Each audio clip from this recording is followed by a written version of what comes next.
কমতে হবে বা যেটা কমবে সেটা কিন্তু অনেক দিন পরে গিয়ে কমে। যেমন ধরেন বলতে হয় যে তেলের দাম যদি কমে যায় তাহলে তার যে স্টক রয়েছে সেই স্টকটা না শেষ হওয়া পর্যন্ত কিন্তু সে আর দাম কমাবে না।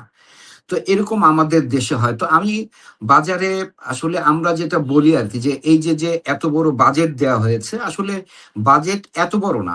আমি যেটা বুঝি আরকি যে বাজেটটা প্রত্যেক বছরই আপনি দেখবেন যে আজ থেকে ১০-১৫ বছর ২০ বছর আগের বাজেট আর এখনকার প্রত্যেক বছরই কিন্তু বাজেট কিন্তু বড় হচ্ছে। তো অতএব আমার কাছে মনে হয় যে এটা বিশাল বাজেট। আমি এটা বলব না।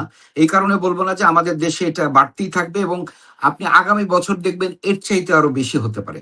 তো আমার যেটা বলার অর্থ যে এই যে আয়ের উৎসটা বাজারে যেরকম এখন ধরেন আমাদের কিন্তু প্রত্যেকটা জিনিসের দামই কিন্তু বাজারে এখন অনেক বেশি।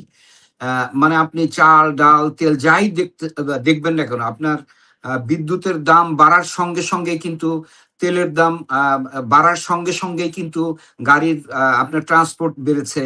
তারপরে আমাদের চাল, ডাল, তেল এগুলি সব বেড়েছে। তার মানে কি যে আমাদের বিদ্যুৎ এবং গ্যাস এই ২ টার সঙ্গে কিন্তু আমাদের জীবনযাত্রাটা কিন্তু অনেকাংশে জড়িত। অতএব এই জিনিসগুলি বাড়ানোর সময় আমাদেরকে অবশ্যই সজাগ থাকতে হবে যে আমাদের এটার সঙ্গে অনেক কিছু জড়িত।